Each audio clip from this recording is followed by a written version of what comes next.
Hello everybody! Today we're going to go over the Grimport IDE so that you get to know the different functionalities of the IDE. So, as a reminder, Grimport is many things. It's a programming language, it's an IDE where you can write code, it's a crawler that will go parse websites for information, and it also has a bunch of APIs. Let's start with the tour. This is a search bar to be able to find specific scripts. Here's the menu to find scripts for different websites. We saw that to interface with a website, there are multiple ways of doing so, either by CMS, Shopify, or database. All scripts not interfaced by CMS will be stored locally. If you interface with WordPress, Magento, or PrestaShop, then the script will automatically be on their database. We'll go over how to export scripts later. Next, these buttons up here. This launches all the scripts. This launches the current selected scripts in green.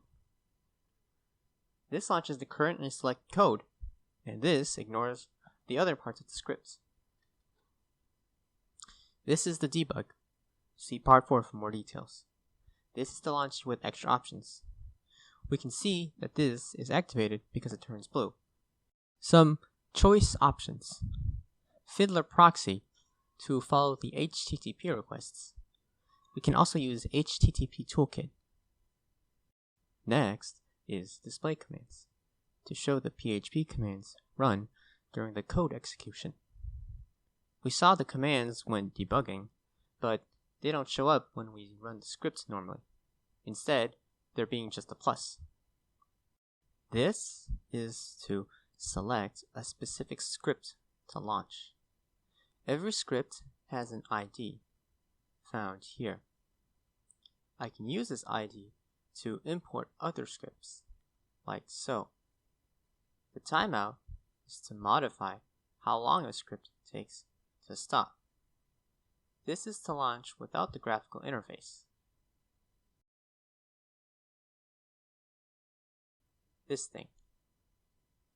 It can often be useful to launch without this on Linux because the graphical interface can cause problems.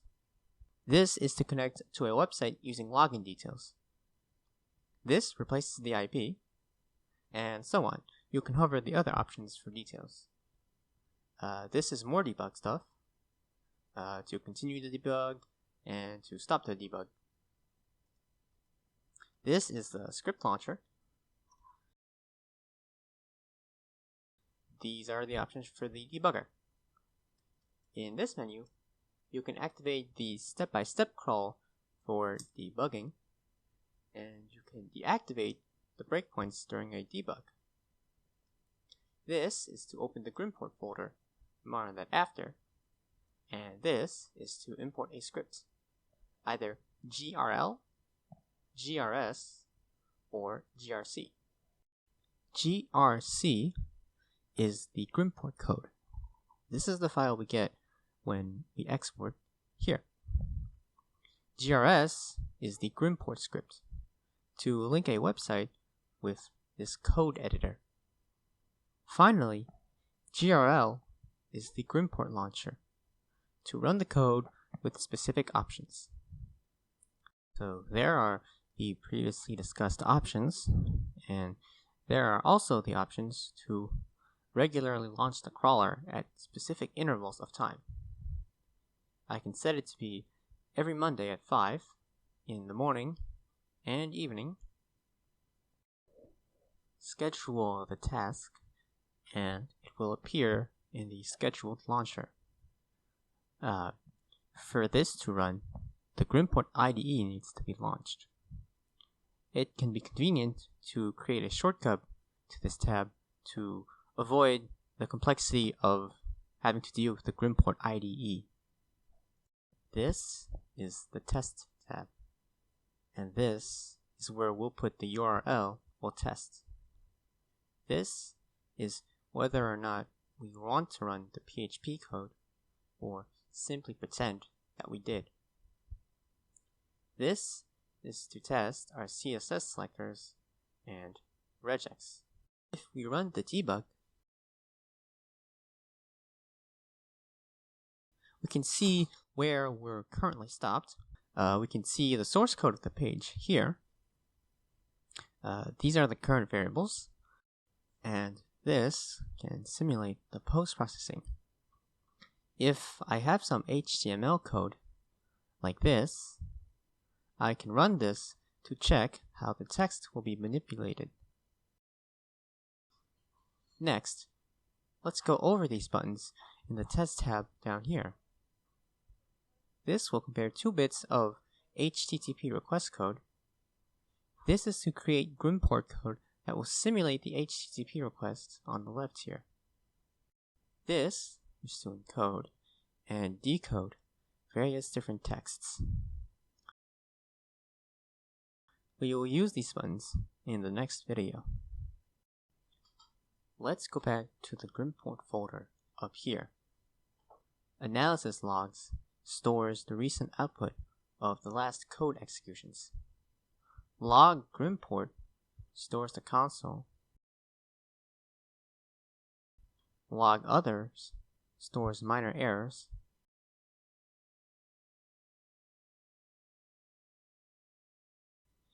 URLs visited stores the pages the crawler searched. Wizard options contains the options in the Assistant tab. I'll explain that later on in the video. When the code hasn't finished running, there are also 2 additional files: the list of pages to visit and the list of pages that have already been visited. Older archives get zipped to take up less space. The progressions folder is the backups folder.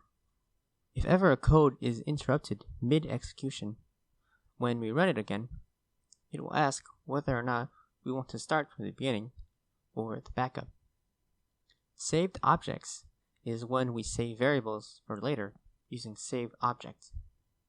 We can load these objects with load or create object. So I can, for example, save this variable with its value to use it for later purposes.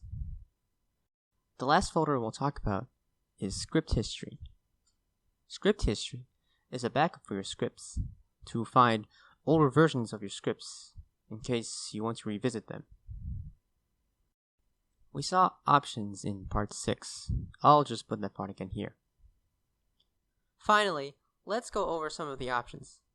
Here, I can write some regex to specify which websites I should avoid. For example, if for some reason I wanted to ignore ping pong, then I would write, let's see, category 1314. So I would write this here. Thus, if the crawler saw this was part of the URL, it would ignore it. This is the user agent. It's how a browser identifies itself.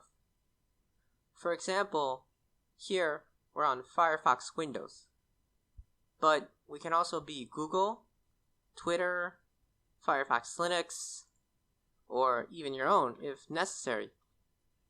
This is the order of execution.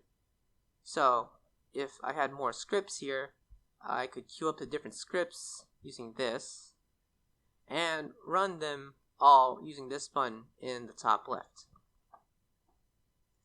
This is depth. The home page is depth 0, and every time we go into a URL, it adds depth, and every time we exit a URL, it removes depth. And here, we won't go to pages that are of depth 8 or greater. This is a delay between requests. If we send too many requests at once, the website may ban us from spamming or crash from overload. So we space out the requests. This is the maximum amount of URLs to visit, after which we'll end the code. We ideally do not want to hit these 2 options, but if we do, especially if it's a small website, that probably means we need to exclude some URLs. For example, here we can see that we don't need this link, product detail delivery, so we can come exclude it here. We will see this happens a lot. You'll finish the script, run the code, find that it's taking a real long time. So you'll generate a report, scroll through the links to visit, and realize that, wow, there are useless links. For example, this authentication URL that we don't need to visit. So you'll be able to exclude some links by clicking this button and adding to the regex.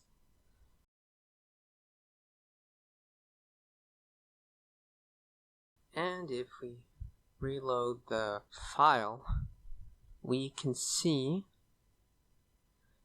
that if I search for the URL again, it's not there anymore. You can see that the number of URLs has been reduced. Moving back to the options menu, this here is how we deal with cookies. When we run the code, the website will update the cookies by adding and removing some. So this means that the crawler will match the cookies. But sometimes we don't want to do that. This is to never follow, and this means that we don't want to update the cookies when we call other pages in the script. So when we visit a new page, absolutely, update the cookies. But if I call the page in the script by using getPage here, then we won't update the cookies. For example, sometimes the price is hidden behind some Ajax, so I'll have to call some other page, like so, and then do clean select the price. Put this code here, and then need to select amounts, and here, when we call getPage to load the Ajax, the cookies won't be updated with this option selected. In general, we'll just want to follow the cookie policy to avoid bans.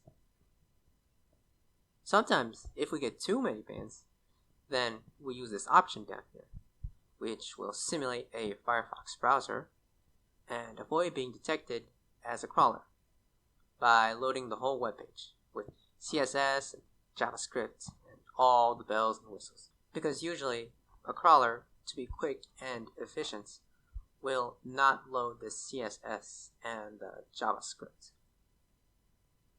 This is to make a backup. If the crawler crashes midway through, then we'll be able to restart from the last backup instead of having to start all over. Backups are slow though, so generally making a backup every 1,000 URLs is a good amount. This is to parallelize the script. Generally, when we run the script, we do it one page at a time. If I put 2 here, then 2 crawlers will visit different pages at the same time. Coding for multiple pages is different, because we have to manage the cache and variables differently. But that's a video for another time, because this video is already long as it is. This is to export the code and move it to another computer. Now, for this script, this won't be necessary, because the script is saved with the shopware interface here. So, if I go onto another computer, open up Grimport, and interface with this PrestaShop webpage again, I'll find the script. Now, if the script was local, then we'd have an additional option to synchronize the scripts and save it to idIA text cloud, allowing it to be used elsewhere. This would prevent us from having to export it every time to work on another computer. And we can copy the ID of the script if we ever need it here. Finally, this is to make a copy if you want to make changes, but still need the original. Okay, now the Assist tab. This is to quickly modify variables. I have to write whiz variable, no spaces, and now I can modify the variable. Here, I have some options to customize the field. For example, to give it a different name, to specify the type, and here I'll have specific options, and so on. You have booleans, comments, titles, lists, maps. You get the idea. You can even designate a whole section of code using whiz code and be able to modify it from the Assistant tab. You can look at the documentation for the full explanation and the full list of possibilities. The Cloud tab allows us to run these scripts without having a computer turned on. Now, this costs money. Here, it's 7 cents per hour. So for an 8-hour script, that's 56 cents. And if I run it once per week, that's 224 euros per month. This is the same, but we can run it at regular intervals. Don't forget to put your cloud ID here before running it. And you'll get basically the same options as running it locally. This is to generate a report. This is to include or exclude URLs. This is to only include specific URLs based on a regex. This is to do a one-time exclusion. So remove now, but it's able to add those back in after. This is to exclude for the rest of the crawl. And this is to exclude for the rest of the crawl and all crawls after. This displays the commands. This shows the links being crawled. This is to alert when the crawling is finished. And this is to stop the crawl. If we compare that to the local execution of the crawl, this is to send the logs to idIA. This is to generate the log files. This is to open the log folder. This makes different types of reports on the crawling process here, the memory status here, and the limiting factors here. This is to remove certain URLs. This is to turn off the computer when the crawling is finished. This displays the PHP functions.